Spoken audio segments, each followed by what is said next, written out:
6 penerapan teori Azaz-Black di dalam kehidupan sehari-hari.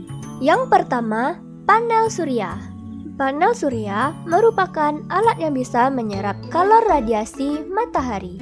Nah, kalor dari matahari ini akan diserap oleh permukaan hitam yang kemudian dihantarkan melalui logam secara konduksi.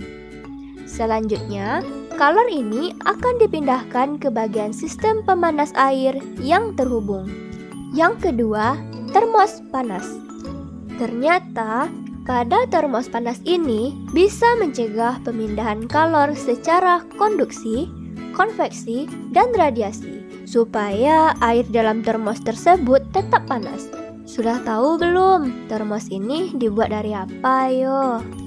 Jadi, termos ini terbuat dari tabung kaca berlapis yang permukaan di dalamnya itu dibuat mengkilat, supaya bisa mencegah kalor masuk atau keluar dari dalam termos. Tabung kaca ini bisa mencegah kalor masuk secara konduksi. Sementara itu, dinding di luar termos dibuat dari kaca mengkilat berlapis perak, berfungsi untuk mencegah perpindahan kalor secara radiasi.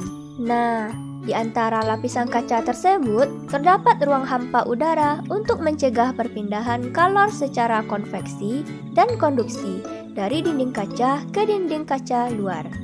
Nah, termos ini juga disumbat dengan bahan isolator supaya mencegah terjadinya perpindahan kalor secara konduksi pada permukaan air. Yang ketiga, rumah kaca. Rumah kaca merupakan bangunan tertutup dengan lingkungan yang bisa dikendalikan. Dinding atau atapnya terbuat dari kaca atau plastik. Ketika hari panas, radiasi matahari dengan panjang gelombang pendek akan masuk menembus kaca yang kemudian bakal diserap oleh tanah dan tanaman di dalamnya. Apa yang terjadi pada tanahnya?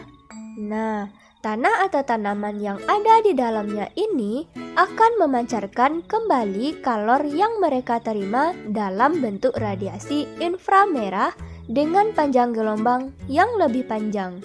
Energi ini tidak bisa menembus kaca sehingga terperangkap di dalam rumah. Yang keempat, setrika listrik.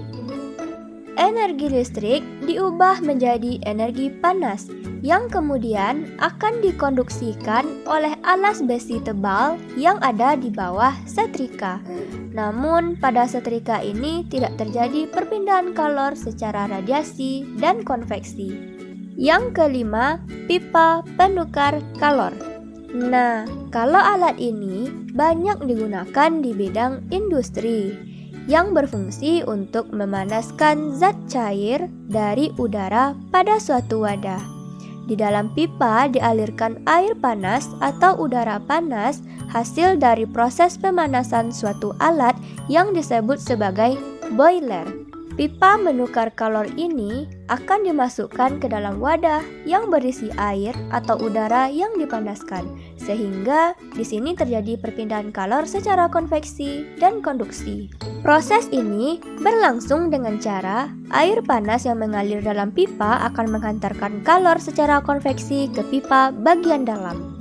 Dari bagian dalam pipa dan permukaan pipa ini, kalor akan menghantarkan secara konveksi pada zat cair atau udara.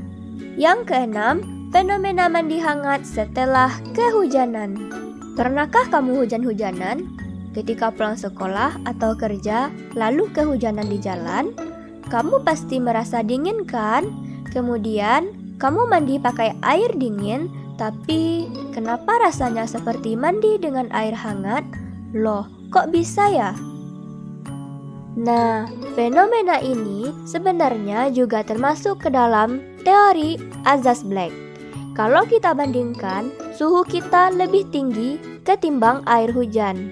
Jadi ketika kita kehujanan, tubuh akan memberikan kalor kepada air hujan yang mengalir pada tubuh kita. Akibatnya kalor dalam tubuh kita akan berkurang, sehingga suhu tubuh akan turun. Suhu tubuh kita yang turun akan membuat kita merasa kedinginan.